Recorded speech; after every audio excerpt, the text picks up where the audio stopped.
amor, o Caneca de Mamicas que você vai ouvir agora faz parte do nosso acervo de episódios icônicos. Estamos republicando esta pérola para você que nunca nos ouviu poder desfrutar dos nossos melhores momentos. E se você já é de casa, meu amor, relembrar esse especial do fundinho da caneca. Olá, pessoal! Hoje estamos aqui com um time, uma tropa de respeito.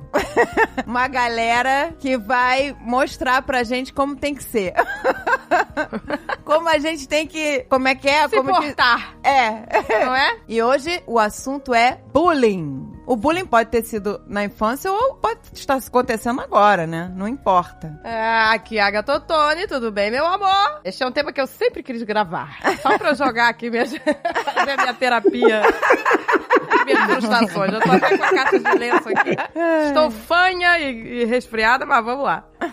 Oi, meninas. Oi, turminha. Uma alegria estar aqui. Eu sou a Daniela Freixo de Faria, psicóloga infantil. E na infância, bolinho de fubá. É fofo, vai. Não é tão traumatizante. Bolinho de fubá. Ah, não. Chegou uma hora que doeu. Não foi bom. Não. Na infância tudo incomoda muito. Depende de como você fala. Exatamente. Né? Você fala, olha, era um bolinho de fubá. É bonitinho. Agora você tá na noite. E ela pega aquela menina. Porra, maior cara de bolinho de fubá. Exatamente. Tudo é o contexto. Não, depois virou só bolinho. Aí virou bolinho. Ah, não. Aí um dia eu falei, gente, agora chega. Mas foi um processo e tanto. É, porque bolinho remete a gordinha, né? Aí já não nos ajuda. Pra mim seria insuportável. É, mas você vê, pelo marido hoje, eu sou chamada. Gorda, vem, gorda, vamos, gorda. Mas não incomoda. Você vê que coisa? É carinhoso. Exatamente. É o contexto, gente. É o contexto. Vai entender, né, gente? Tudo é o contexto. Bom, aqui é o Fábio Abu, sou pai da Luna, que já é uma pré-adolescente, aos 9. Sofri e fiz um pouquinho de bullying na infância e a gente vai falar sobre esse capítulo misterioso da minha vida. Isso é incrível, a pessoa que sofreu e se vingou, resolveu pro lado dos boleteiros lá. Pois é. Não me orgulho dessa fase. Né? Vou ser cancelado, gente. Vai ser cancelado. Olá, pessoas, aqui é Anderson Gaveta, do canal Gaveta, pra quem não conhece, um maluco que está na internet que hoje pratica bullying com os meus inscritos, mas tudo isso esconde uma história triste de bullying que eu sofri e eu montei um império baseado nisso. Gaveta é um bullying. Uma fábrica de bolinhos. É um fubazão. Foi. Na caneca de mamica!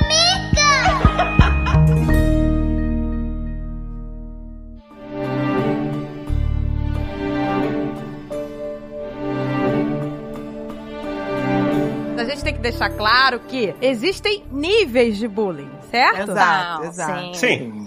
Na nossa época nem existia essa palavra, era ser zoado. Né? Ser zoado. Ser zoado. A gente era Ser zoado e frescura. Então, não, eu sei até que o Gaveta não vai concordar, porque ele já falou isso uma vez, mas que quem sofria bullying o bullying, moral, não sei, o bullying falado. É. Que isso não é bullying, mas é bullying sim. Não, é. Mexeu com o teu emocional, às vezes o bullying emocional, né, sem ser o físico, né, dói tanto quanto o bullying físico, né? Só que o físico é muito escroto, gente. Eu não... Agressão física, que já é um crime, né? Não, gente, mas peraí. Pra virar bullying tem uma característica. Não é toda agressão ou toda ofensa. Tem que sair sangue. Não. Mas assim, é o ponto da frequência repetidamente. Assim, então tem uma repetição, uma mesma intensidade, sem razão nenhuma, de algum tipo de agressão física, emocional, moral. Então assim, não tem justificativa. Não é que são duas crianças brigando, não. É uma criança que sempre age em cima, ou adulto, quem quer que seja, mas sempre age em cima do outro, sem nenhuma justificativa, com a intenção de diminuir, de agredir, numa frequência grande. Porque senão, gente, o que eu vejo na minha experiência aqui também é que tudo vira bullying, não é? Verdade. Aí também a gente vai pro outro lado. Isso daí já me coloca em dúvida, né? Que aquele lance do... É bullying até onde vai o cara ser agressivo demais ou até quando vai a pessoa ser sensível demais? Você fala, olha o óculos. Ai, óculos, não fala óculos aí. Qualquer palavra que tu fale, a pessoa se sente ofendida. É que uma característica do bullying também é que ele tem alvos, né? Então, além de ser uma coisa repetitiva, é sempre em cima da mesma criança, da mesma pessoa. Né? Sim, É, sim. é. Tem um ponto que é o seguinte, uma coisa é a gente estar se relacionando. Estou me relacionando com vocês agora. Eu posso entrar num desconforto de alguma coisa que você faz comigo, que diz do que me deixa desconfortável, pode ser que deixe você diferentemente. Pode ser que não deixe, por exemplo. E aí eu posso virar pra você e falar, ô, Gaveta, não me chama de bolinho porque eu não gosto. Pumba, separa. Outra coisa isso é a gente se relacionando, e isso dentro da escola acontece o dia inteiro. Outra coisa é eu falar, ô, Gaveta, você pode parar? Ah, não, agora, gente! Então, assim, é uma coisa repetitiva, intensificada, sem justificativa. Às vezes você tem a informação do desconforto, mesmo assim isso não cessa. Existe toda uma característica, porque senão a gente também tira as crianças, principalmente, da experiência de se colocar frente a um desconforto no convívio, de lidar com situações desagradáveis que existem. E tudo vira bullying. Corre o risco de a gente botar no lugar de vítima também e tirar a força de solução das situações, entendeu? Eu tenho dois exemplos comigo, por exemplo. Eu, quando era pequenininha, tava, sei lá, na segunda série, eu não sei nem como se fala hoje em dia isso. Segundo ano ou primeiro ano, deve ser. Era depois do CA, primeira série, segunda série, hoje em dia eu não sei como é que se chama. É fundamental, não é? Fundamental. É. Mas acho que agora não andou um ano pra frente, é segundo ano e tal. Bom, eu era pequena, devia ter uns 8 anos. E aí, eu estudava de manhã, só que a minha mãe quis botar a Agatha na escola também. E, como ela era muito pequenininha, a minha mãe falou, eu vou botar pra estudar de tarde, porque, né, tem que acordar muito cedo, a maldade, ela é muito pequenininha. Aí minha mãe me passou pro turno da tarde. Eu já tava adaptada lá com as minhas amigas, né, de manhã, tá, fui pro turno da tarde. Só que à tarde, na minha sala, só tinha menino. Eu era a única menina. Aí eu sofri bullying, né? Por ser a única de menina. nada.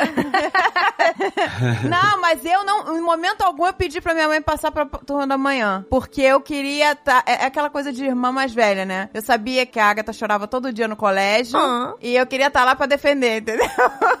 E aí, no início, eu sofri muito bullying, né? Os garotos pegavam meu lanche, aquela coisa, né? Puxavam minha cadeira pra eu cair no chão, eu vivia chorando. Mas tinha um garoto específico? Não, eram todos. E tinha um que era o que pegava pesado. E eu sempre ia chorando pra professora, né? Como era todo dia, tinha um cara que era o líder dos bullies. O macho alfa, né? Sempre tem, né? E eu todo dia chorando pra professora. A professora fazia aquela reclamação na agenda, mas não dava em nada, né? Até que um dia, a professora gostava muito de mim. Até que um dia ela virou pra mim e ela falou assim, você tem que reagir. Se te baterem, você reage. Se te incomodarem, ela falou, você tem que mostrar que você não está gostando. Senão eles não vão te respeitar. Ela não adianta mais eu brigar, porque ela viu que eu tava fora do controle, né?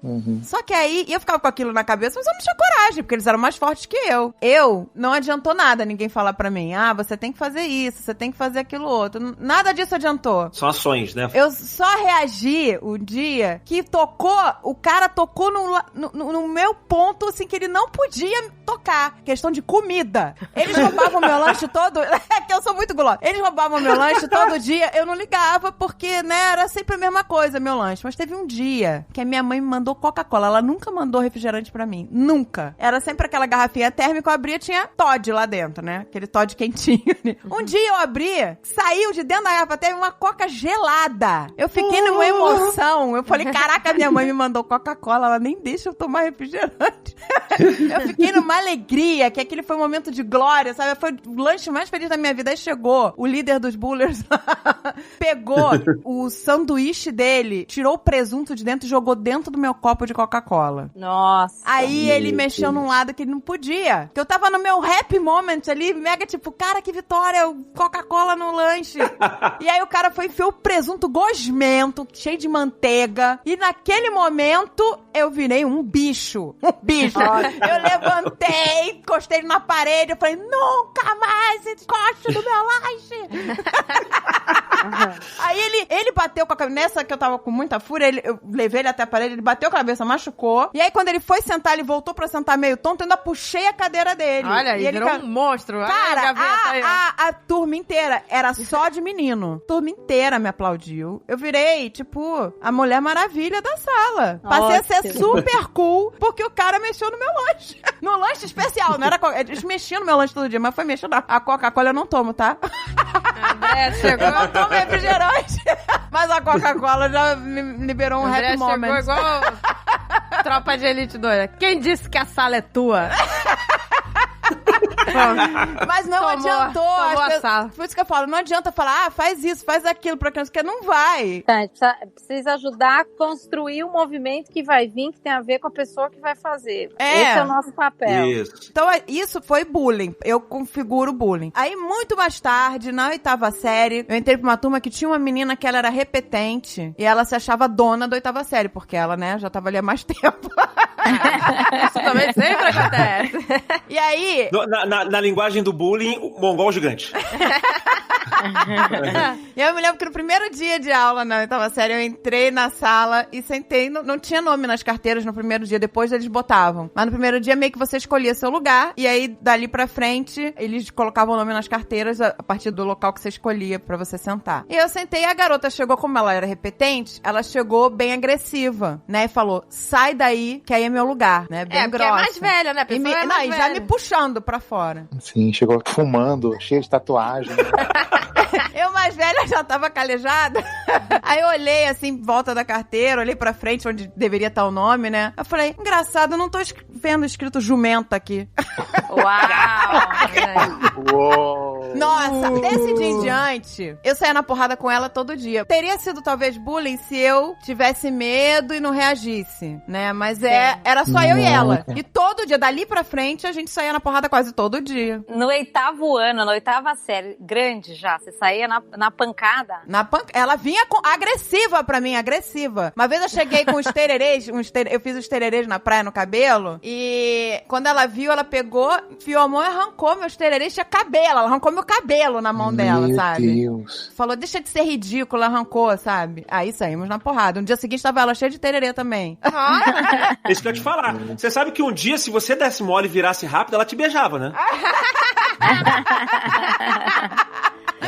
Porra, tava no limite ali. Tava, era um saco. Mas eu não tinha medo dela, eu saía na porrada com ela, entendeu? Era uma coisa chata, até que um dia ela desistiu. Um dia ela veio brigar, a gente brigou de rolar no chão, né? E aí ela quebrou um dos dentes lá e ela parou. Nossa senhora. Quando ela quebrou o dente da frente, mas é cagada ter Caraca. quebrado. Ela bateu, sei lá, na minha cabeça e quebrou. Eu fiquei com machucada e ela também. Só que como ela quebrou o dente, ela resolveu, chega. E aí ela parou.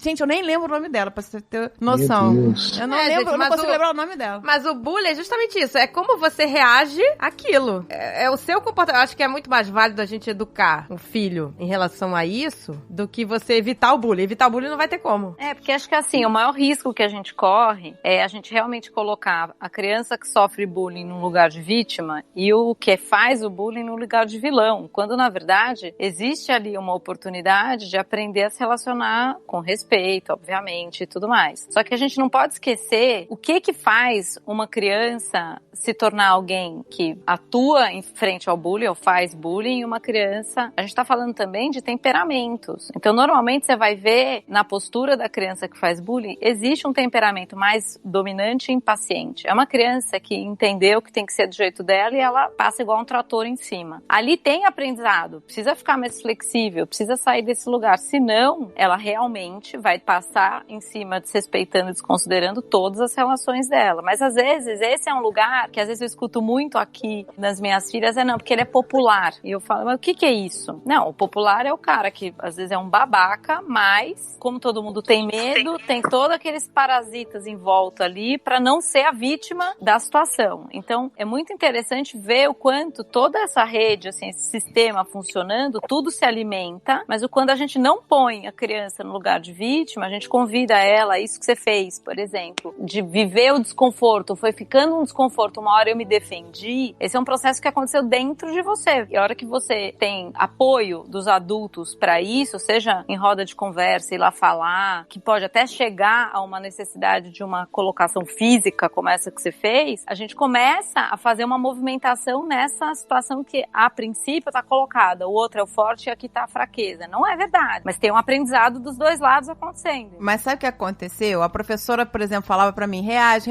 eu não conseguia, porque eu tinha medo, né? É assim, é mais desconfortável dar um murro de volta do que sofrer o que essa menina fazia. Só que ficar na situação com o que essa menina fazia vai ficando mais desconfortável. A hora que isso passa, o desconforto de ir lá e reagir, você vai lá e reage. Então tem um aprendizado acontecendo dentro de você também, entendeu? Exato. A lei anti-bullying foi aprovada por unanimidade. Ai. O meu começo de bullying foi muito parecido com o teu. E é muito disso também. Porque eu sempre fui uma pessoa muito, muito extremamente pacífica e eu tenho pavor de conflito. Eu também não gosto de brigar. É pavor, assim, se eu brigar com alguém, eu posso estar 100% com a razão. A pessoa passou na rua e tacou um tijolo na minha cabeça. Eu vou ficar muito mal. Acabou com o meu dia, acabou com tudo. E eu, criança, era isso vezes 30. E eu lembro disso também. Eu ia pro maternal e tinha uma garota que ela todo dia me batia na hora do recreio. E ela puxava o meu cabelo. Ela pegava o meu cabelo, não é muito grande, mas ela puxava o meu cabelo e fazia aquele pra frente, pra trás, aquela sacudida bizarra. Sacudia, chorava horrores, e a tia, né, a professora, tá, nunca via. Então tu pegava porque a garota ela era muito soturna, ela via quando a professora não tava vendo e batia. Sim. E a professora nunca vai achar que é a menina que tá fazendo bullying, né? E não é por acaso que o nome da menina era Fátima e eu chamava ela de Batman. Era isso, cara. Batman. E aí, chegava o gavetinha pequeno, lá vem essa criança maluca de novo, porque eu era todo maluco, chorando por causa do Batman. O Batman. E aí, a professora achava que era crise. Olha, aí eu fui ver uns dias desses, a gente achou os recados da professora lá na casa da minha mãe. O limite do Andersonzinho realmente é na hora do recreio. Ele fica bem até a hora do recreio. Depois do recreio, ele sente falta da mãe, quer brincar de alguma coisa e começa a chorar. Quer brincar de alguma coisa, de Batman. Não, era a menina, tava me espancando. E eu não revidava. E era muito louco, porque assim, depois com o tempo foi aparecendo esse lance de as pessoas implicavam comigo e tal. Eu lembro que na adolescência, o principal problema do meu medo foi que assim, eu tava na escola, era a quinta série, sei lá, quarta, quinta série, por aí, eu vi uma briga na porta da minha escola. Era uma briga de dois moleques de 17 anos, sei lá, 16, 17, 18 anos, por aí. Briga de gente de 17, 18 anos não é briga de criança. Não é. Não. É forte. Briga... A cena é forte, né? É forte. Então, eu vi... Como é que acabou essa briga? Acabou com um deles no chão, ensanguentado, desmaiado, sem, sei lá, 3 dentes. O cara perdeu o dente. Nossa, que horror, gente. Briga de rua, sacou? Tipo, o cara foi pro hospital, para um carro na rua, leva o cara pro hospital. Dia seguinte, o cara apareceu lá, todo arrebentado. Isso foi fora da escola. E você imagina o gavetinha com a pipoquinha na mão, sabe? Eu vou voltar pra casa. E vi essa cena. Pum. Acabou a minha inocência ali. Então, eu acho...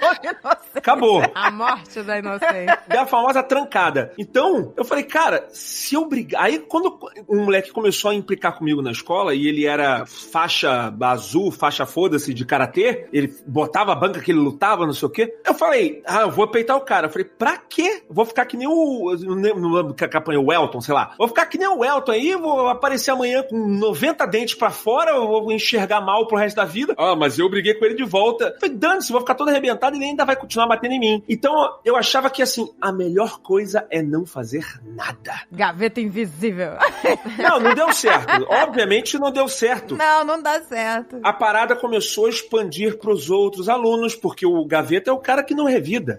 Toda turma, no final do ano, toda a turma, uma equipe considerável, uma parte considerável da turma, implicava, tal, já batia, outros já estavam... Outros que eram meus amigos, eu falei, cara, vontade de chorar na hora, eu falei, cara, tu era meu amigo. E o cara já...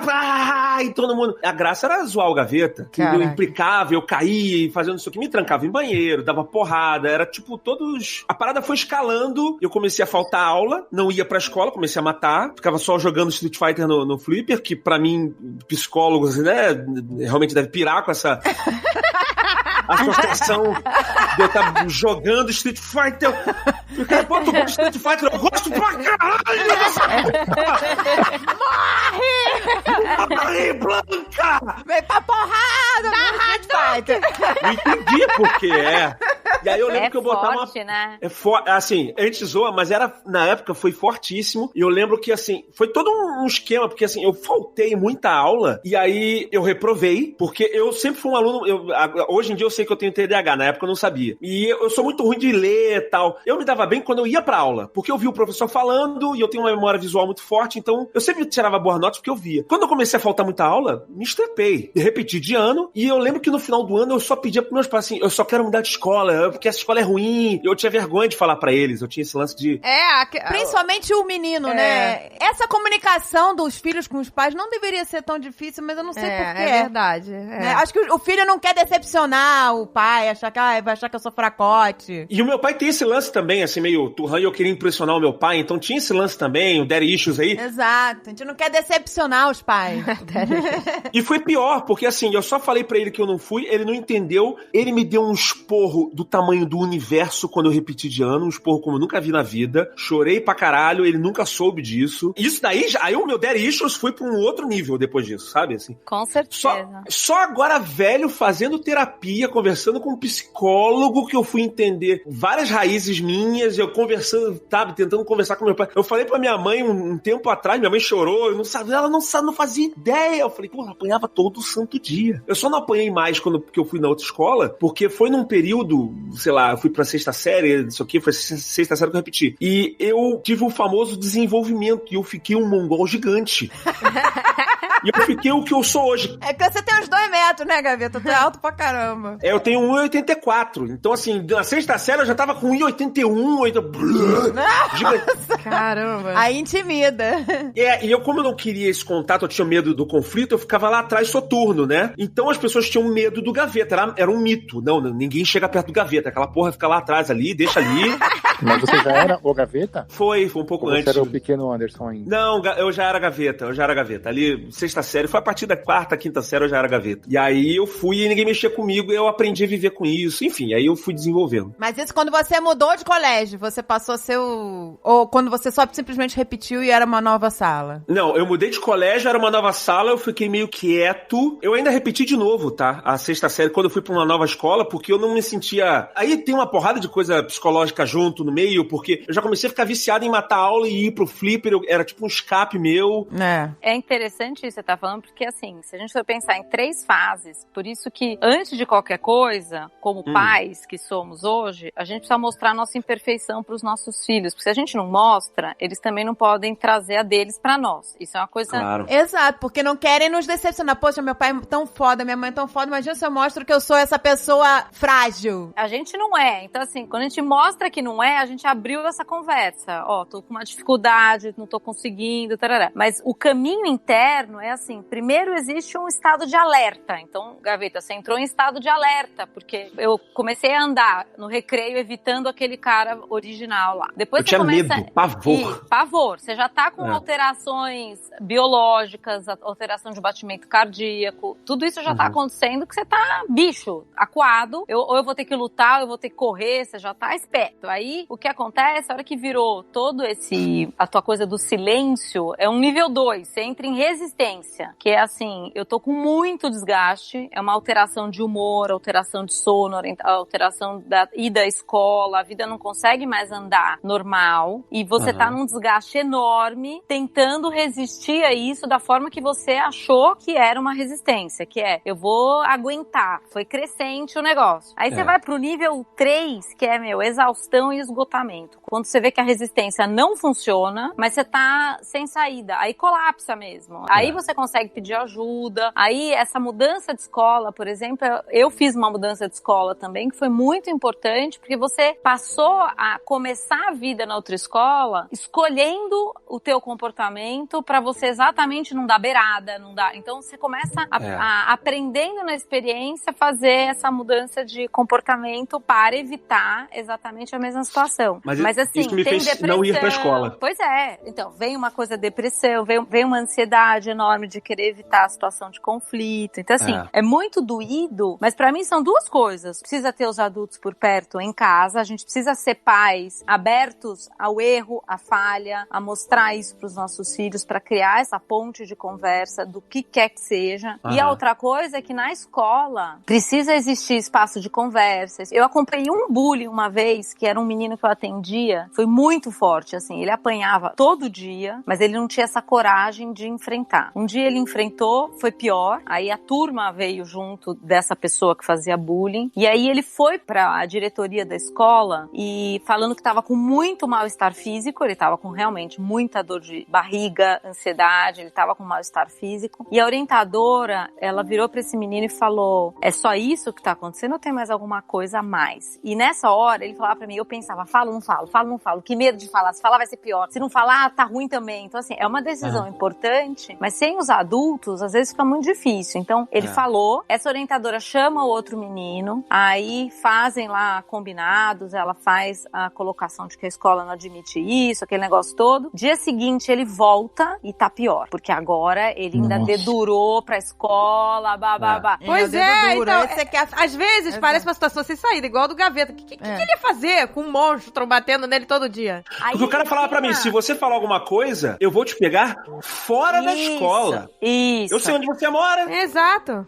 Parece que não tem saída. O que você vai fazer? Isso, só que aí, por exemplo, nessa hora que sofreu a ameaça, ele já tinha escolhido um caminho que pra mim é o caminho correto. Ele foi de novo pra orientadora. E essa orientadora, gente, foi extraordinária, porque ela chamou os dois de novo. E aí, gente, na minha cabeça, assim, precisa ter consequência. A gente vive a impunidade de uma situação dessa quando nada acontece. Então, essa orientadora virou pra esse menino e falou, olha só, a partir dessa semana eu tô suspendendo você, sei lá, um dia da escola, até aí nada grave, mas você vai fazer trabalho comunitário aqui na escola, que tinha um serviço comunitário. Você vai ajudar o professor a dar aula de futebol 3 vezes por semana. Então, botou o cara que fazia bullying pra trabalhar na escola. E eu queria perguntar pra você, outro, o menino que a princípio tava sofrendo bullying, você não precisa vir, mas você gostaria de vir ajudar ele? Porque eu acho que a tua ajuda seria importante. Nossa. O menino, gente, ele foi pra escola ajudar o outro, e assim, o respeito desse outro, dele ir sem ter que ir, foi gigante, e eles não viraram amigos, mas assim, o respeito se criou e foi um baixa-bola na dominância desse outro, frente a todas as outras crianças, que foi porque pra mim, eu realmente não vi, esse menino que começou a fazer o bullying comigo, ele era meu amigo. A princípio ele era meu amigo, falava comigo, brincava. Aí um dia a gente tava brincando sei lá, brincando de bola, e eu fiz um erro muito drástico lá, sei lá, taquei a bola na mão do fez gol contra. Fiz gol, tipo um gol contra, tipo isso. E ele ficou com raiva e me xingou, e eu encolhi. E eu acho que a partir daí ele começou a jogar uma porrada de frustração por cima de mim. E aí, assim, conforme ele foi vendo que eu não fui revidando, ele foi piorando, assim. Eu lembro de cenas horríveis, assim. Eu lembro de eu andando do caminho do recreio até a sala e ele espancando as minhas costas, assim. Pá!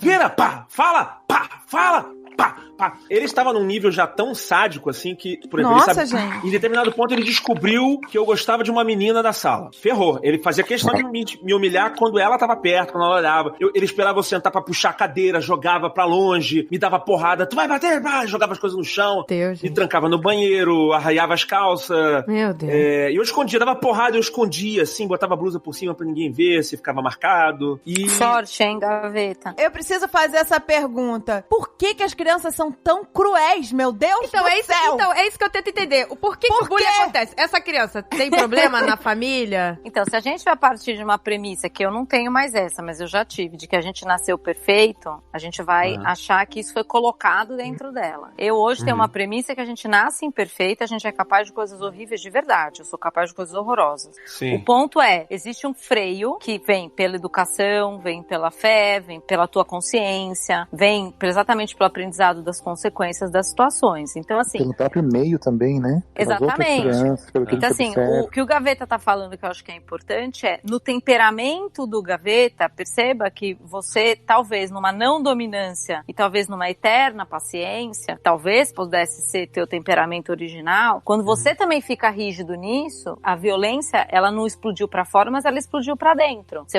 foi pra um vício em videogame, você foi pra um monte de coisa. Pra tentar lidar com, é como se fosse uma explosão todo dia dentro de você, de dor. Então, o temperamento, a gente esbarra e a gente tem contato com pessoas o tempo inteiro de temperamentos diferentes, que lidam com as situações de formas diferentes. Todo mundo tem oportunidade de aprendizado, entende? Todo mundo. Eu vou te falar que isso daí impactou, por exemplo, na criação da minha filha. Eu ensinar um negócio, eu falo pra ela assim, eu queria voltar no tempo. Eu também sempre falo isso. Todo mundo queria. If I could turn Na verdade, eu não queria voltar. Pois é. Total. Eu falei, eu ia fazer assim, assado. Eu ia ser o máximo. Nossa, eu ia arrasar. Você quer e não quer. Assim, eu sei que eu sou quem eu sou por causa disso.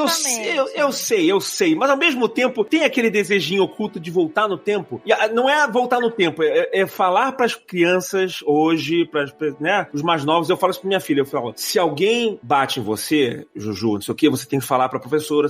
Mas ela esconde, ela não fala isso aqui. Eu falei, então, Juju, você vai ter que revidar. Mas... Aí você se pergunta, mas eu vou apanhar, ela é mais forte que eu. Eu pensava a mesma coisa. Juju, a gente tem que revidar, não é pra gente ganhar a luta, é só pra mostrar que é difícil. É só pra gente fincar o pé e falar assim, não é fácil. Porque quando a criança vê que é fácil, ela vai continuar e vai aumentar. Sim. É só pra você impor um respeito. Porque por mais que você apanha, você fala assim, olha, com aquele ali não é fácil brincar não, cara. Então... Exato. E contar pros adultos.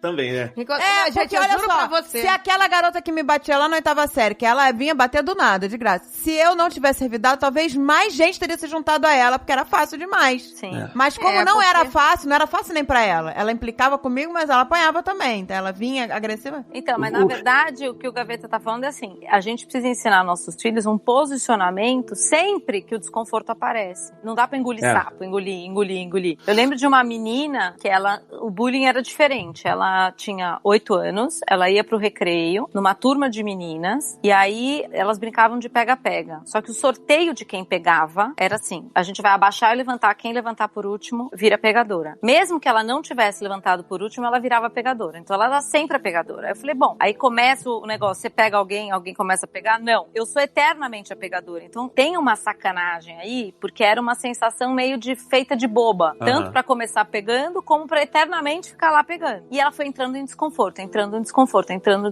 Foi tão legal, porque a hora que ela posicionou, eu não quero brincar mais com vocês, porque não tá justo isso. Foi brincar, mas isso assim, gente, 2 meses pra tomar uma postura, mas é uma postura que nasce de, óbvio, os adultos da escola sabendo, lá. E aí ela sai e vai brincar com outras crianças, num esforço muito grande também, vai, tarará. Dá 2 semanas, elas vêm chamá-la, você não vai mais brincar de pega-pega com a gente? Ela fala, se eu sempre for a pegadora, não. E aí as meninas falam, não, então você não vai ser mais a pegadora. Aí ela vai. Quando ela vai, ela vê que tá acontecendo exatamente a mesma coisa com outra menina. E aí ela fala, não tá certo isso. Então, ou a gente sorteia e vale o sorteio, ou eu também tô saindo fora da brincadeira. E na posição dela, as outras meninas, 2 que estavam na mesma situação que ela tava antes, tomaram posição também. Então, é assim, esse posicionamento, pode ser que chegue um momento que vire um revidar físico, mas um posicionamento de você não se abandonar na história é muito importante. Só que isso a gente treina dentro de casa, da gente ouvir o desconforto dos nossos filhos, da gente também não impor numa exigência e numa falta de respeito que muitas vezes vem também da gente. Então, assim, é um trabalho de posicionamento e de escuta que a criança vai aprendendo a ter mesmo, né? Esse se impor, eu acho que realmente faz muita diferença. Exato. Você mostrar... Eu sinto isso o tempo inteiro e eu tava tentando mostrar isso muito pra Juju, dela se impor. E porque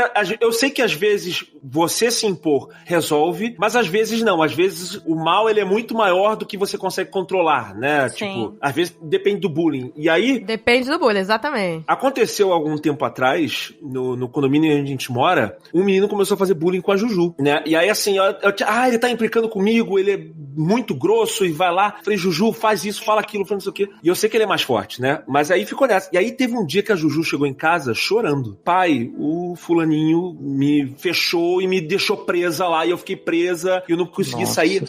Cara... Nossa, aí veio tudo aquilo, né? Cara, mas veio tudo. Mas veio...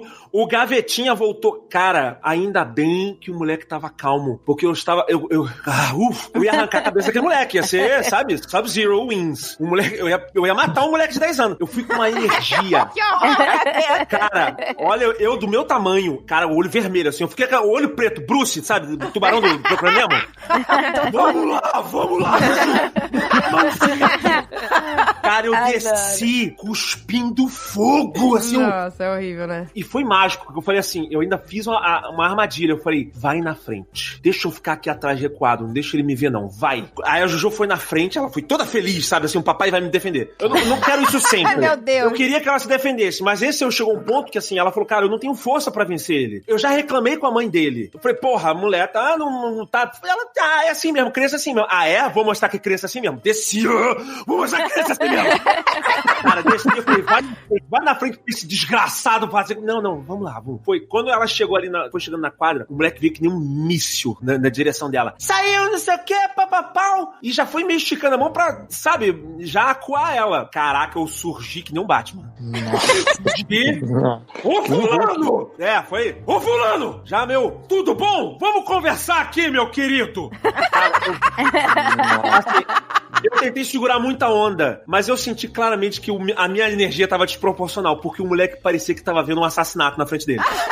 É verdade. O moleque encolheu. Eu falei, olha só, é certo uma pessoa do seu tamanho falar assim e segurar ela?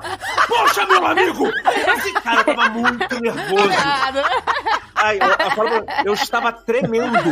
A minha mão tava tremendo. A descarga de adrenalina foi tão grande que minha mão tava tremendo. Nossa, gente. E eu falando, não é certo isso, pô, não sei o que ele. Não, tio, não, tudo bem. Não, tio, tudo bem.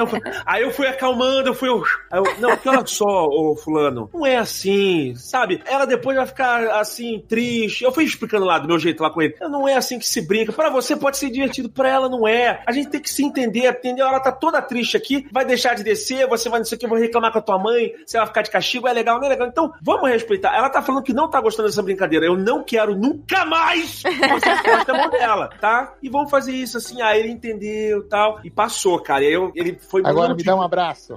Não, então... Cara, ele depois ficou na boa, depois aí ele descobriu que eu tinha canal e, aí ficou meu fã. Mas olha que demais isso. Essa medida precisa tá bom pros dois. Não tá bom pra alguém, gente, precisa surgir um movimento. É isso aí mesmo. Eu com certeza perdi um pouco a noção na altura da minha fala e na tremedeira da minha mão. Eu provavelmente parecia um psicopata, mas, cara, era impossível. Não, mas vocês sabem uma coisa que eu fiz pras minhas filhas? Que eu fiz e eu fiquei chocada? A aula de self-defense, autodefesa. As minhas duas filhas, a menor ainda gostou e quis fazer jiu-jitsu, mas a mais velha falou não, foi com as amigas, porque assim, existe um processo de atenção e de respeito por você mesmo que se aprende na autodefesa, que é muito legal. Gente, é isso que eu ia falar agora. Eu botei meus filhos, meus dois, pra fazer. Gente, eu acho isso é muito importante. Pra saber se defender também. Porque não é pra você sair batendo. Exatamente. Não é questão de bater no outro, mas é uma questão de você ter atenção com o teu corpo e você ter saídas pra momentos que talvez desrespeitos aconteçam, entendeu? Isso, gente, isso eu acho fantástico. Porque se eu tivesse tido aulas de defesa pessoal, que assim, não me batiam, não. Era só aquele bullying mesmo, né? De fala, né? De falar e tal, né? Aquelas coisas de criança, né? Eu tive isso também, é isso aí. Né? Sua horrorosa e tal, 4 olhos, aquelas coisas, né? Que pra criança é o fim do mundo, gente. Mas o que acontece? Se eu tivesse a oportunidade... Até hoje. Vem aqui falar você sou horrorosa, só isso aqui. Não, então, hoje em dia não me afeta. É sério. Bullying, falar de aparência pra mim não me afeta mais. Se for uma coisa assim de caráter, entendeu? Exatamente. Porque, sabe, eu não sei, eu acho que não me afeta mais porque eu acho que eu já passei por isso, entendeu? Mas assim, se eu tivesse tido uma aula de defesa pessoal, você se porta diferente. Diferente, né? Então você reage àquilo de forma diferente. E como a gente vive numa selva, né, que todos nós somos animais, não tem jeito? Somos animais, gente, a gente esquece disso. O animal sente o cheiro, do medo. O cheiro do medo. Ele vai naquele mais fraco. E é o mundo animal. Então, se você não estufa o seu assim, peito, e, né? Não, eu era um desodorante de medo, então, né?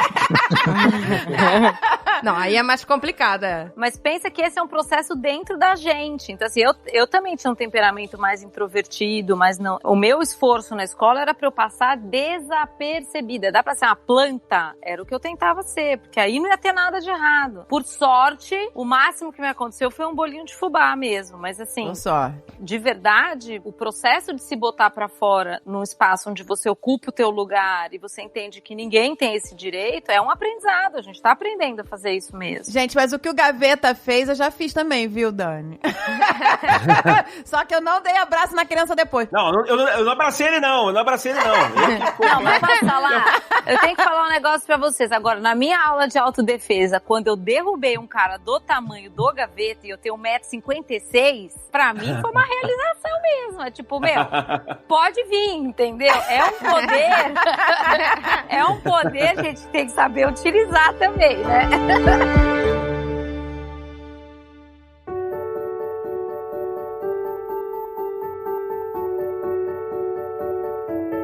Eu cheguei a praticar judô também, mas eu acho que isso ainda assim não me deu confiança. O cara era muito mais treinado do que eu. Não, é que você já tinha, você era desodorante do medo lá, você já tinha uma legião, não tinha como você, só se você fosse, sei lá, o Neo do Matrix, sei lá, pra conseguir se livrar daquela multidão. Eu tenho medo de conflito, é meu, assim, tipo, eu fui ver quando eu fui jogar paintball e eu fiquei cagado. Nossa, As pessoas me perseguindo pra dar um tiro que dói pra caceta, aquela sensação toda, eu não me sinto confortável jogando paintball. Eu também. Eu odeio, não me chamem. Então, eu, assim, pelo desconforto da guerra, eu falei, cara, definitivamente eu não sou de conflito, assim, é meu, mas é coisa teu minha. temperamento mesmo, é importante a gente saber. Agora, isso não quer dizer que você vai engolir sapo de um monte de coisa que tá ruim. Esse é o aprendizado mesmo. Tem que me provocar num nível extremo. Eu lembro uma vez que eu tava na rua, eu tava saindo de um ensaio da banda, que estava num restaurante, e aí veio um guardador super folgado de carro, vou estacionar aqui, e eu estacionei no estacionamento, não precisava pagar ninguém. O cara queria cobrar estacionamento e eu falei, putz, nada a ver. E eu já tava engolindo muitos sapos, muitas coisas assim, e aí sobrou pra esse cara. Porque eu fui sair com o carro, não precisava pagar pro cara, o cara, eu tenho que pagar aqui. Eu falei, não paga nada, não estacionei ali dentro do restaurante, não preciso. O cara, e o cara deu um porradão no meu carro, assim, pá! Porra! Cara, aí veio, eu joguei tudo pra esse cara. Eu já saí do carro Conan, sabe? Que porra é essa? Já saí do carro, já tirei camisa, eu falei, que porra, caralho, 1,84, putaço! Na época eu tava na academia, cara, eu fui com a no máximo, eu falei, agora que eu vou judô, tudo, né? Minha primeira porrada, até hoje eu nunca briguei na porrada com ninguém na minha vida. Eu falei, hoje é a primeira vez. Aí o cara deu um moonwalk como eu nunca vi na minha vida. Cara, que porra, eu fui reclamando, sabe? Cadê, meu irmão? E foi dando um moonwalk, assim, andando pra trás, que nem um louco. E o cara evitou a briga. Sabia que isso, culturalmente, na França, funciona? Porque na França, os franceses, eles insultam as pessoas o tempo todo. Já me desculpa, você que é francês, vai dizer que eu... Aí na França, as pessoas são grossas, e se você não reagir, eles tripudiam. Se você reagir e responder no mesmo tom, eles te respeitam na hora. Cria um respeito, esse cara aqui não aceita desaforo, e começa a te respeitar.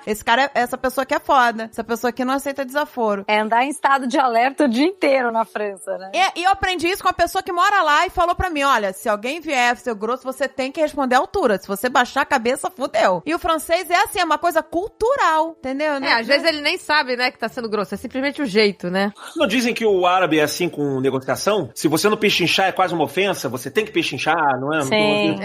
Tem uma parada assim. Exato. Ô, gente, mas eu acho que a gente tem um desafio hoje pros nossos filhos muito grande, que é a gente sofria bullying na escola, aí você mudava de escola, você começava uma vida nova. Hoje, com a internet, com as redes sociais... Não adianta mudar de escola. A coisa no digital, o bullying digital acontece. E assim, por isso que a gente não pode estar na impunidade. Precisa haver consequência, precisa ter resposta pra isso, criminalmente que seja, entendeu? Porque o ponto é, enquanto isso tá solto, é terra de ninguém mesmo, só que o efeito vai com você pra outra escola. Hein? Gente, eu acho que toda escola tinha que ter um programa... Mas muitas escolas têm. Tinha que ser obrigatório, gente. As crianças, elas geralmente, eu vou chutar aqui que deve ser 80% não reportam pra família que estão sofrendo bullying. Não quer desapontar os pais. Medo de piorar também, ou medo de que a ameaça, se você contar, vai ser pior. E quando eu descobri que meus 2 filhos sofriam bullying na escola, porque eu vi eles chegarem machucados, entendeu? Sim. E aí, a primeira vez eu fui na escola, reclamei com professora, com diretora, com sei lá quem. Aí quando você vê que não está mais adiantando e que o negócio tá escalonando, eu virei o Gaveta também.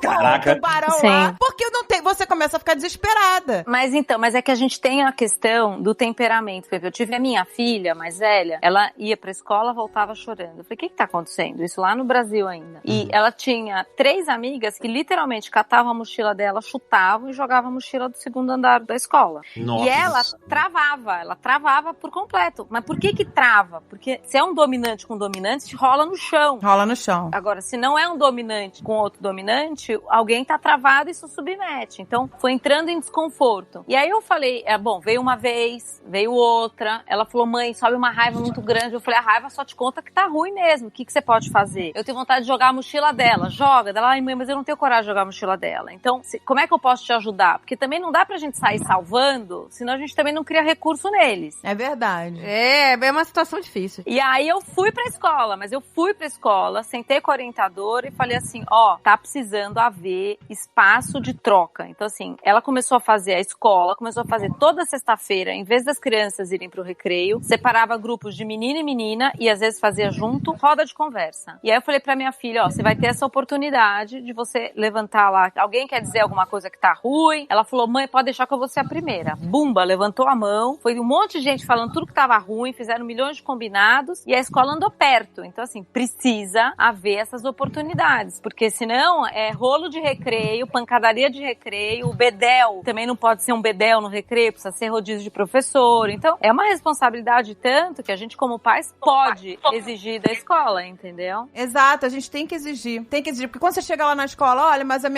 meus filhos continuam apanhando e o colégio a gente já fez o que tinha que fazer, já suspendeu, já falou com os pais e a coisa continua, sabe? É desesperador, né? Sim.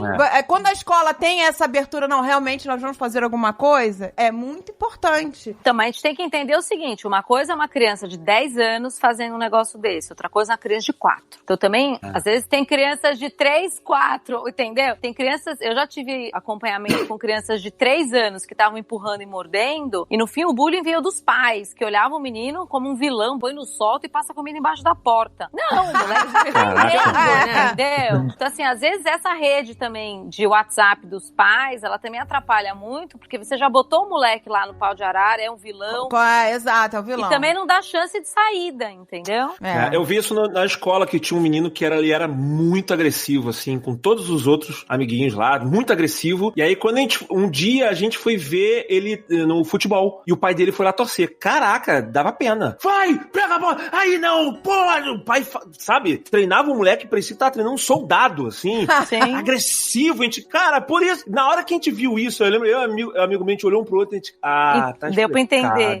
Tem essa soma, a gente tem a soma de um temperamento original, porque você pode ser um soldado, tratar o seu filho igual um soldado, ele não tem um temperamento, ele não vai virar um cara que sai batendo, não vai virar. Sim. Agora, é a soma das duas coisas, o ambiente em casa, como é que a gente corrige as crianças, então você corrige dando um tapa e dando um berro, a hora que o amigo pega a bola, eu meto um tapa e cato a bola também. Então, a forma como a gente trata das situações dentro de casa associado ao temperamento, cria um comportamento que pode ter mais respeito ou mais desrespeito pelo outro. Mas aquele lance que você falou também, que a educação é muito importante, porque eu tenho uma amiga que ela teve 2 filhos, né? O primeiro foi super calminho, tímido, etc. E a segunda, a menina, ela é o oposto. E essa minha amiga, ela sempre condenou as crianças que batiam. Isso aí vem de casa, gente. Isso aí é o pai que é agressivo, a mãe, não é possível. E aí ela teve uma filha super agressiva. Então, tem o temperamento, gente. E ela falou, gente, eu sempre julguei os pais, agora eu morro de vergonha que a minha filha é mega bruta. Ela chega se pegando num negócio desse, ela vai lá e bate. Ela falou, ela é um trabalho constante de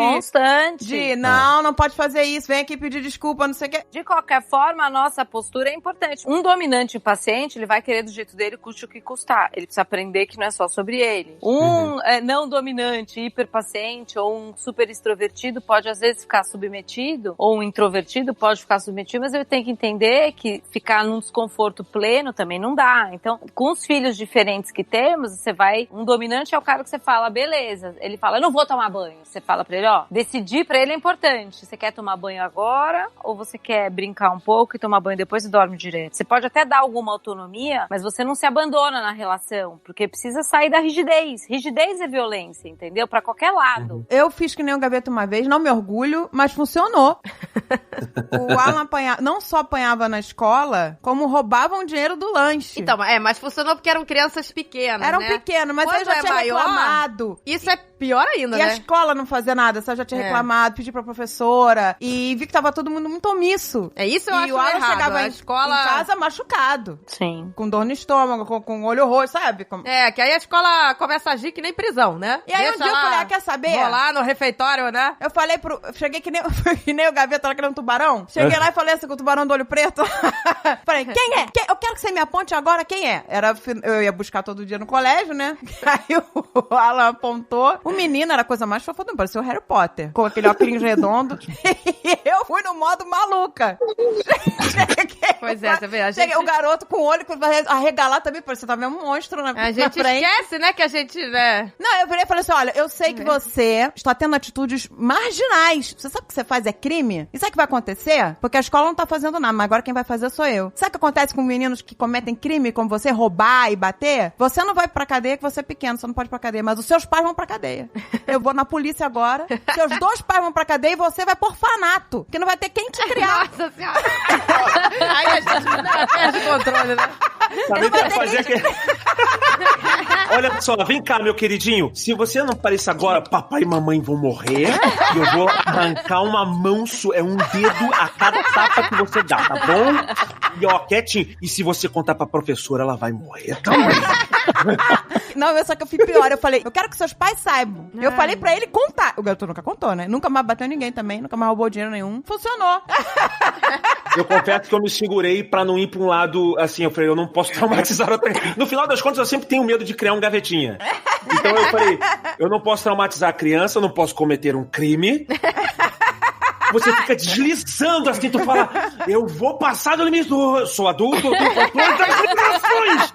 Pois é. E você, cara, mas é difícil demais. difícil. É. É difícil Não, mas isso demais, é bom mas você a se gente- controla. Ô, gente, eu sou toda errada, tá? É bom a gente expor... Não sinto orgulho de ter dito pra criança que os pais dele eram presos porque ele era... Que Exato. roubava dinheiro e batia, era criminoso. Mas é importante a gente expor isso no programa para as pessoas verem, né? Como é. Desesperador. Então, gente, mas é desesperador porque, a gente tem muita dificuldade de lidar com desconforto. E 2, a gente entende que isso não devia estar acontecendo, principalmente com os nossos filhos, que parece que dói mais na gente do que neles até, entendeu? Sim. Então, é uma vontade de tirar, mas assim, óbvio, se você tirar todas as vezes, a gente às vezes fragiliza mais os filhos do que fortalece. Eu preciso acompanhar ele para que ele se tire da situação. Esse é o mundo ideal. Às vezes a gente não consegue mesmo. É o mundo ideal, que a criança se defenda, Então, o mundo ideal, então, seria esse, né? Como a gente faria, então, com nossos filhos, né? Seria, primeiro, diálogo, né?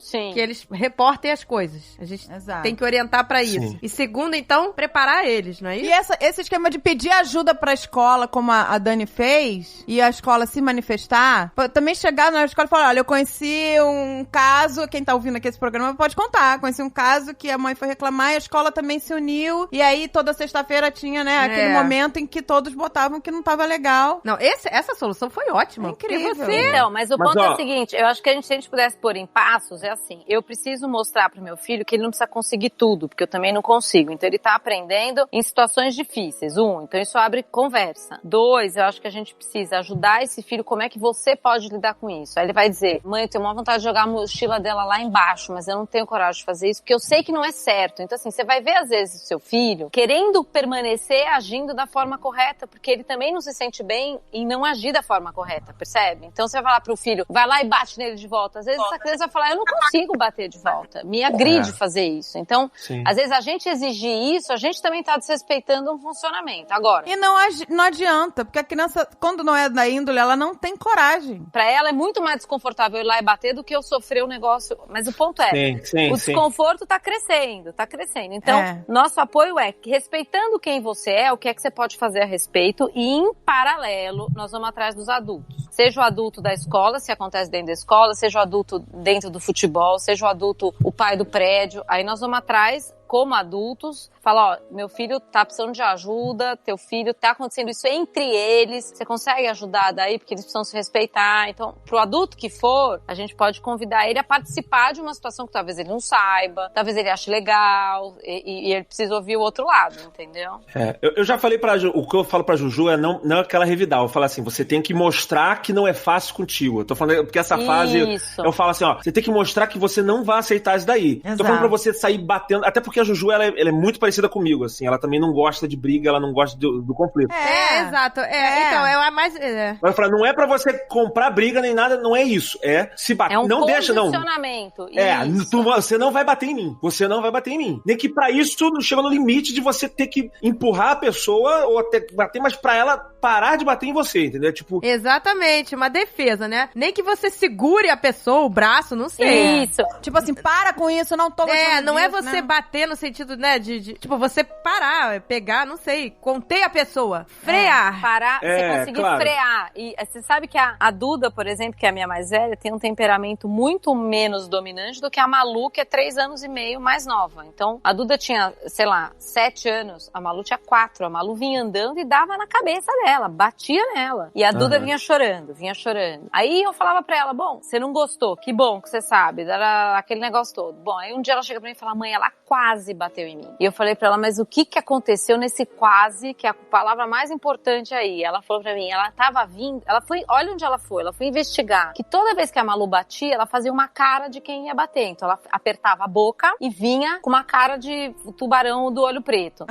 E aí, o que aconteceu foi que ela foi percebendo esse rosto. Então um dia ela chegou, a Malu vindo bater nela, do nada, ela fechou a boca, olhou pra ela e falou, ela de boca fechada, ela olhou pra ela e falou, você não vai encostar um dedo em mim. E a Malu parou. E a partir desse dia, ela foi freando o movimento da outra, que era menor, ok, eu parava um monte de coisa também, mas que às vezes acontecia, mas ela foi impondo esse respeito, que é isso, eu vou criar freio de algum jeito, mas não pode ser pelo encolhimento, entendeu? Eu vou falar aqui, eu sei que nem todos os pais têm condições de colocar os filhos pra fazer defesa pessoal, mas ajudou muito. No caso dos meus filhos, eles se sentiram mais seguros, eles não bateram em ninguém. Exatamente, eles não viraram pra bater. Crianças de fazer bullying, mas eles passaram a se sentir mais seguros. E acabou. E se defender, e saber se defender. Entendeu? Conter. Eles perderam. A partir do momento que você perde o medo, a coisa não pega, eu acho. Você tá me lembrando que o bullying ele depende também do que incomoda a criança ou não. Exatamente. Da tua fraqueza. Por exemplo, eu sempre fui chamado de 1000 nomes, até porque eu sempre fui maior, não sei o quê, e eu sempre tive um pé gigante. Eu quase 46, gente. Então, tipo, eu sempre fui um pezão, o meu orelha era pra fora, era topodídeo, era não sei o quê, mongol gigante, pezão, era sempre os nomes bizarros que me davam, assim, entendeu? Até que um dia, eu tinha o queixo muito pra frente, me falava assim, e eu sempre falei muito, as pessoas, caraca, tá falando muito, fecha essa gaveta, né? Que era pra zoar o meu queixo. Era isso, foi na rua. E aí todo mundo, foi daí que veio, o pessoal, gaveta! Eu amei. Por quê? Porque não era gigante pezão. Porque a ofensa não era explícita. Não era mongol, retardado, gigante. Não, era gaveta. E as pessoas falavam, por que gaveta? Olha, ninguém entende que estão me ofendendo. Eu falei, e aí eu fiz uma força. Você fez a campanha pro gaveta, né? Pro gaveta. Falei, esse nome tem que pegar. Esse nome tem que pegar. E aí, mas só que eu tirei proveito porque eu achava um nome diferente. Eu falei, eu não conheço ninguém com esse apelido. Eu falei, é isso, é gaveta. E aí pegou e todo o meu império foi baseado numa ofensa e no bullying.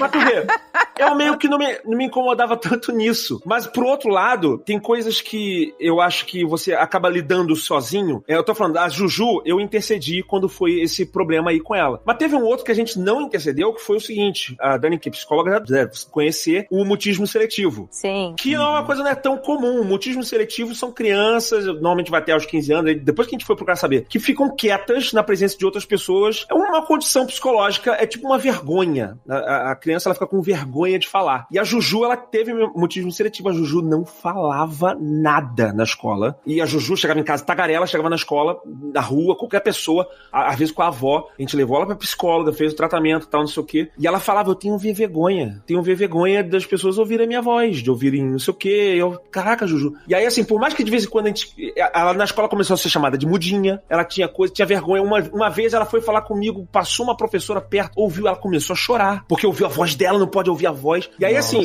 eu até podia, de vez em quando eu me comunicava, mas eu me travava. Eu falava assim, ela tem que falar. Ela É um processo dela, né? Não...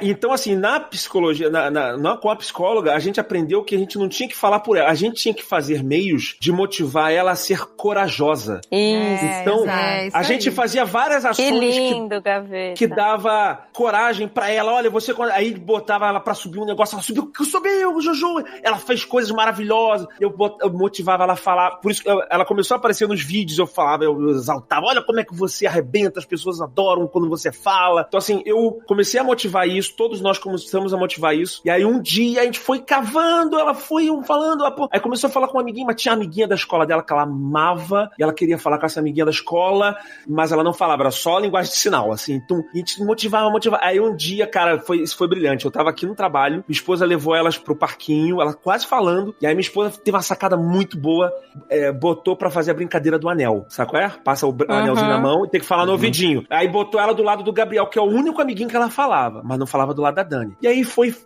deixando a brincadeira rolando, a brincadeira foi rolando, foi falando escondidinhos com o Gabriel. De repente, no meio, ele vinha muito malandra.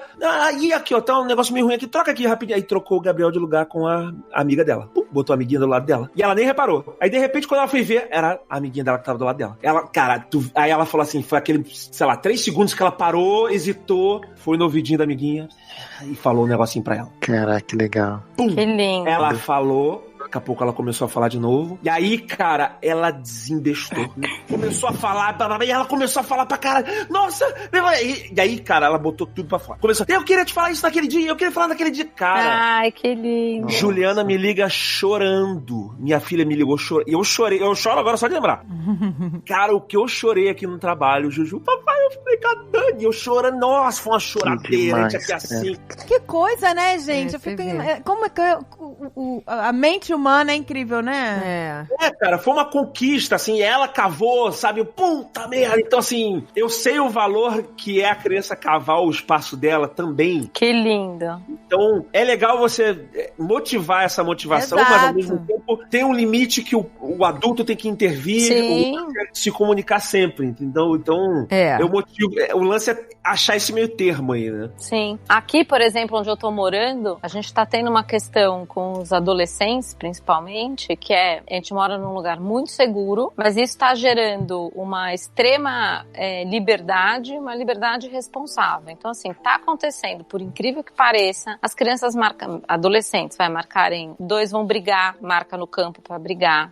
Coisas de filme, que você fala, eu não tô acreditando. Te pego lá fora, né? Lembra? Te pego lá fora, tá rolando isso. As crianças adolescentes, maiores, passam, por exemplo, os carrinhos de golfe, que a gente mora num bairro que pode andar de carrinho de golfe, qualquer chave liga qualquer carrinho, então eles pegam o teu carrinho e largam do outro lado. Assim, tá rolando um negócio e na não consequência e na extrema liberdade que às vezes os pais nem sabem o que os filhos estão fazendo, o que acaba acontecendo é que na hora que há alguma coisa mais grave acontece, também ninguém faz nada, nem denuncia, nem nada. Por quê? Porque nos Estados Unidos tem a questão de ficar marcado no seu recorde. Se ficou marcado no seu recorde um negócio desse, pode te prejudicar pro resto da vida. Então, como é algo tão definitivo, também ninguém faz nada. Já que ninguém faz nada, a coisa tá crescendo, tá tomando corpo. Então, os adultos, eu acho que assim, é super importante. Agora a gente tá construindo aqui uma comissão de mães, porque nós vamos sentar com ideias, por exemplo, o moleque bateu num outro moleque, ele vai prestar serviço comunitário durante um mês pra comunidade. Então, assim, coisas que a gente, enquanto comunidade, pode implementar, porque senão a gente só fica nisso, né? O filho do outro não é meu filho, então não me cabe. Mas na hora que a gente começa a viver realmente em comunidade, você vê um moleque, eu vi já vários, jogando uma bicicleta no chão, eu falo, ei, vem cá, volta aqui, pega aqui essa bicicleta. Então você começa a cuidar coletivamente da infância, do direito à infância, e a gente está se organizando exatamente para, junto da polícia local, criar um caminho onde algum tipo de consequência aconteça, porque na não consequência a gente tem impunidade. Então, pensa isso dentro da comunidade da escola, da comunidade do bairro, da comunidade do clube, da comunidade. Então, às vezes os pais estão tão preocupados, a gente está tão preocupado preocupado que meu filho ou não sofra nada, ou que meu filho, se tá agindo de um jeito errado, também não aconteça nada de ruim, que a gente perde a oportunidade de aprender e corrigir mesmo. Que tem aprendizado pra todo mundo, inclusive pra gente. Então, assim... É claro.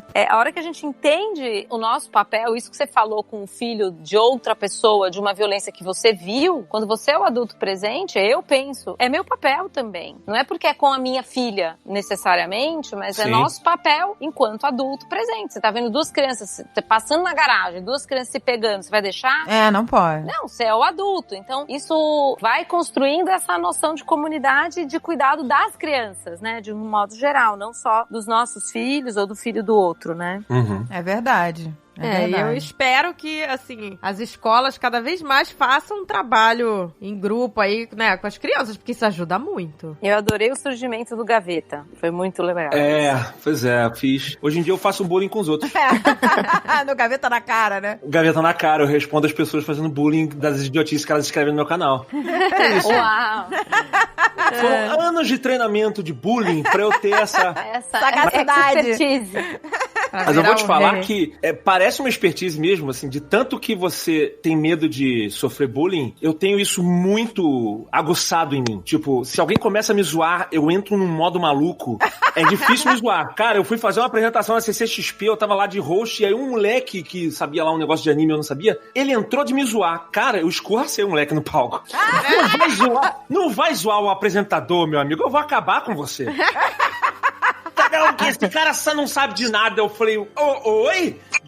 Ele começou a entrar de zoar. Caraca.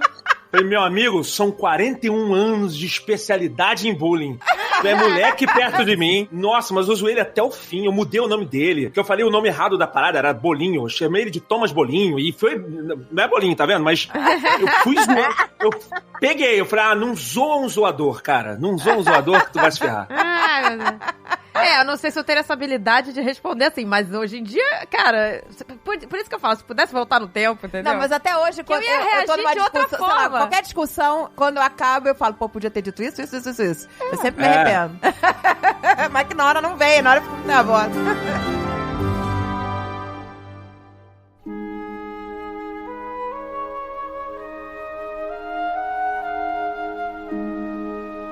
Vai, Yabu. Yabu, a gente quer saber da tua história, porque o Yabu sofreu bullying e depois passou pro lado dos bullers lá.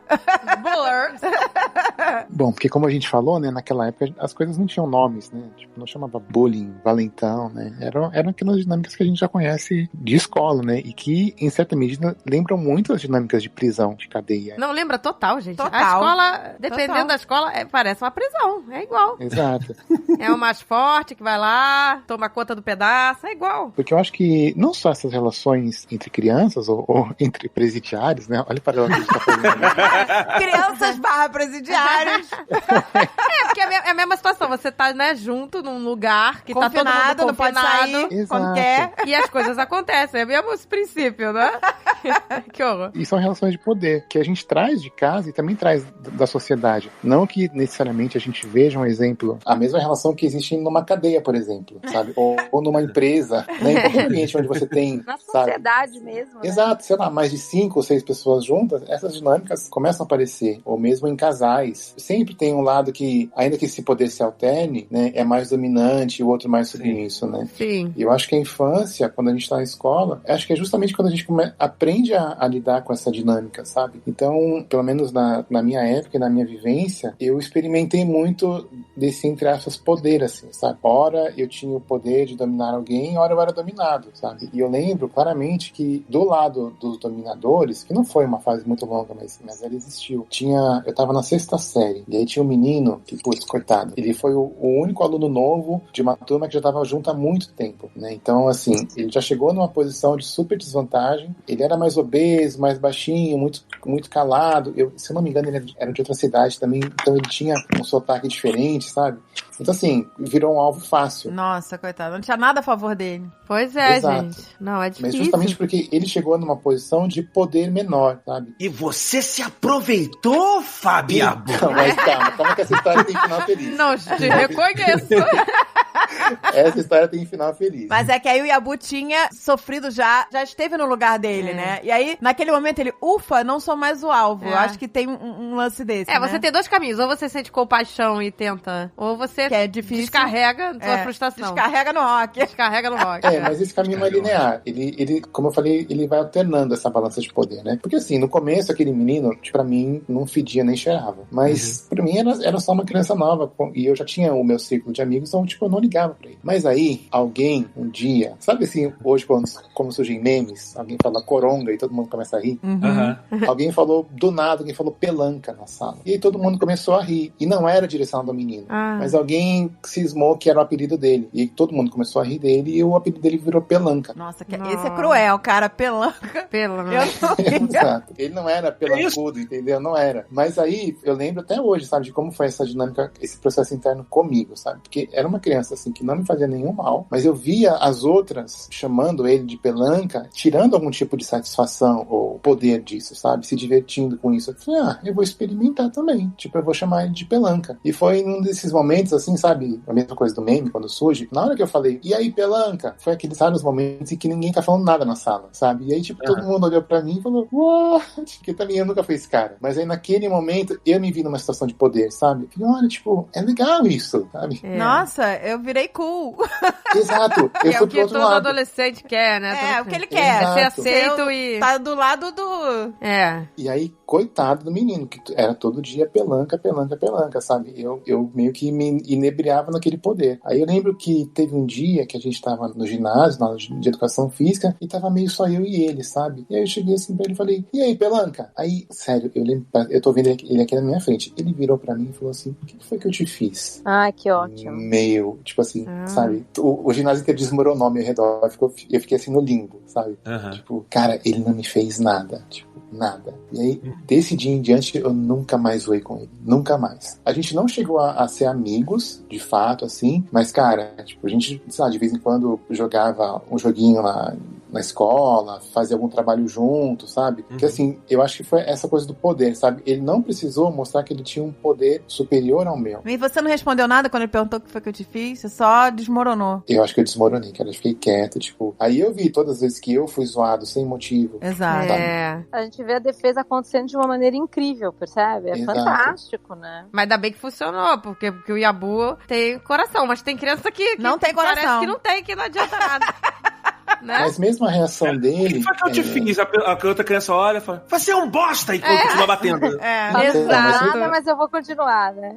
Mas mesmo essa reação dele não é uma reação muito comum, né? Porque a criança que ela sofre bullying, ela se sente vítima, mas ela também se sente culpada. Ela imagina que ela fez algo pra merecer aquilo. Então esse questionamento do o que foi que eu te fiz, o que eu fiz pra ele, não é muito comum. Por isso que a criança fica quieta, né? Ela acha que de alguma maneira ela merece aquilo, né? Sim. Então, nas conversas que eu tenho com a aluna a respeito de bullying, ela nunca presenciou, assim, e nem sofreu, até onde eu sei, né? E a gente tem uma relação muito aberta. Então, eu acredito que eu saberia. De vez em quando ela fala, fulana sofreu bullying na outra escola e tal, mas no ambiente onde ela tá inserida, isso nunca aconteceu. Mas o que eu tento explicar pra ela é justamente isso, sabe? Essa relação de poder. Uma criança, ela vê outra fragilizada ou quieta, um pouco mais vulnerável, e ela sente que ela pode fazer alguma coisa que vai dar a ela um certo poder, uma satisfação momentânea, e que não é de forma alguma pessoal e nem culpa da vítima, né? Exatamente. Mas existe uma criança, aquele tipo de criança que você já percebe que ela vai sofrer bullying, né? Geralmente a criança que é mais tímida, né? Exatamente. Ou que é mais gordinha, ou que tem, né? Você já sabe que ela tá... Se a criança é a mais gordinha, não sei o quê, mas ela tem uma personalidade mais forte ou é engraçada, ela se livra. Sim. Mas se ela mesmo cria mecanismos, né? Cria mecanismo. Pra mas fugir se ela do é tímida, a timidez é uma parada que ela abre uma porteira. Mas você vê mesmo criança menor fisicamente e, sei lá, aquele moleque magrinho, sabe, mais folgado, sabe? Com quem que ele vai mexer? Ele vai mexer com uma criança que é muito maior do que ele, né? Por quê? Porque aí ele se sente empoderado, sabe? Ele pensa, tipo, eu, aqui no meu tamanho, na minha fragilidade, eu consigo dominar essa criança que é muito maior do que eu, sabe? E com isso eu ganho respeito do grupo. Exato. Então acho que essas dinâmicas de poder que tem que ser discutidas, sabe? E que, de novo, não é uma coisa que necessariamente venha de casa, acho que vem de toda a sociedade, né? É verdade. E a gente consegue entender os caras que apoiam apoiam o cara que faz o bullying, o líder dos bullies, né? Porque os caras que apoiam, eles falam, eu não quero ser o que vai apoiar. É, exatamente. Exatamente. E é engraçado que eu tenho essa mania também, que nem a Dani falou, de a gente ser adulto e parar uma situação dessa mesmo quando não é com o nosso filho, mas aí eu não vou ser sincero, eu vou falar que eu tô falando isso pra agradar, porque não, eu já faço isso por causa do meu trauma. Então, eu já tenho tanto trauma do meu bullying que eu não gosto de ver não da minha filha e nem ninguém. Então, Sim. quando eu vejo alguma criança fazendo, bate aquele sonzinho do Kill Bill.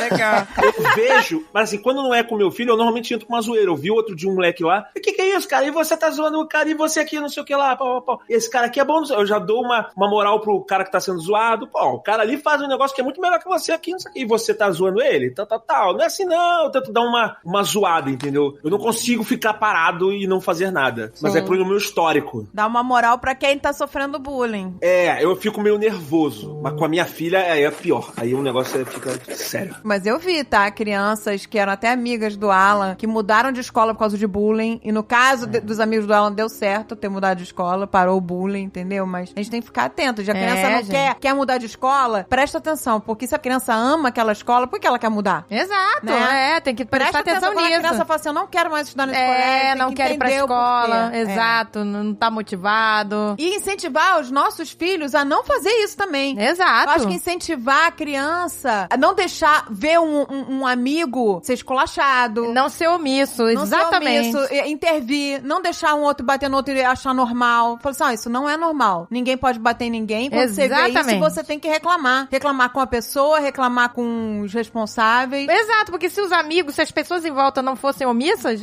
o bullying não ia acontecer. A pessoa não ia ter como. Se ela não... Ninguém tá aplaudindo aquele ato, entendeu? Exatamente. Então a omissão também é culpa, né? A gente sabe disso. E, gente, se o colégio dos seus filhos não tem um programa anti-bullying, alguma coisa assim, eu acho que os pais deveriam... Eu também acho. Começar a cobrar isso, se reunir. Que eu já vi, inclusive, isso na televisão e é fantástico, assim. Eu vi uma vez, sabe, um colégio que fazia isso, ele fazia uma terapia mesmo e era fantástico, e dava resultado, sabe? Exato. Botava o outro no lugar do outro, sabe? Fazia uma coisa meio de transferência, sabe? Aquela coisa de empatia. Poxa, gente, uma vez, eu quando tava procurando colégio pro Alan e pro André, quando eles eram pequenos, a gente se mudou pra Curitiba, a gente morava em São Lourenço, Minas Gerais, mudamos pra Curitiba e fui procurar escolas. E eu fui visitar uma escola na época, que ela nem existe mais, essa escola, que a dona morreu, era aquele negócio, né? A senhora montou a escola era perfeita dos sonhos. Ela morreu, acabou. Foi comprado por um grupo grande, aí virou uma escola qualquer. Mas enquanto estava sobre os cuidados da mulher que fundou a escola, era um sonho de colégio. Eu me lembro que eu fui lá conhecer o colégio e quando eu cheguei, vi as crianças tudo fantasiadas. Eu falei, que legal, é alguma festa hoje? Ela falou, não, isso aí estão fantasiados pra aula de história. Olha, que máximo. E o recreio foi a coisa mais incrível que eu vi da minha vida, gente. A parte do recreio. Primeiro, era proibido celular. Ponto pra esse colégio. Nossa, ótimo. Era proibido entrar na escola de celular. Isso é ótimo. Agora, hoje em dia, a pessoa vai reclamar porque o pai tem que mandar mensagem pra pegar a criança do lado de fora, sei lá como é que é, eu não sei, mas... sei lá, deixa trancado no armário, não sei, alguma coisa. Eu também acho que então, não no recreio não tinha isso de ficar no celular, e as crianças que estavam isoladas, o recreio, ele não era um recreio livre assim, não. Ele tinha várias oficinas. Tinha oficina de marcenaria, tinha oficina de origami, tinha oficina de pintura. Durante o recreio, a criança escolheu a oficina que ela queria fazer, tinha jogos, esporte, tinha tudo. E tinham monitores de recreio, que quando via uma criança isolada, eles pegavam várias crianças isoladas, assim, e juntavam, chamavam pra fazer uma atividade. Tinha atividades, brincadeiras com recreador, sabe, pra ninguém ficar de fora. Eu achei aquilo, assim, incrível, né? Só imagina quantos outros projetos não tinha naquele colégio, né? Só que na época eu não tinha grana pra pagar.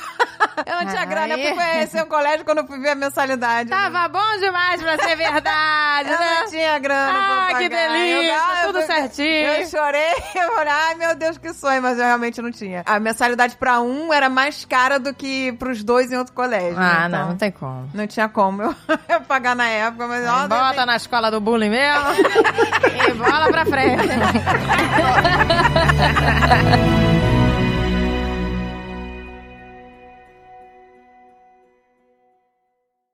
Este podcast foi editado por Radiofobia, podcast e multimídia. The holidays mean more travel, more shopping, more time online, and more personal info in more places that could expose you more to identity theft. But LifeLock monitors millions of data points per second. If your identity is stolen, our US-based restoration specialists will fix it guaranteed or your money back. Don't face drained accounts, fraudulent loans, or financial losses alone. Get more holiday fun and less holiday worry with LifeLock.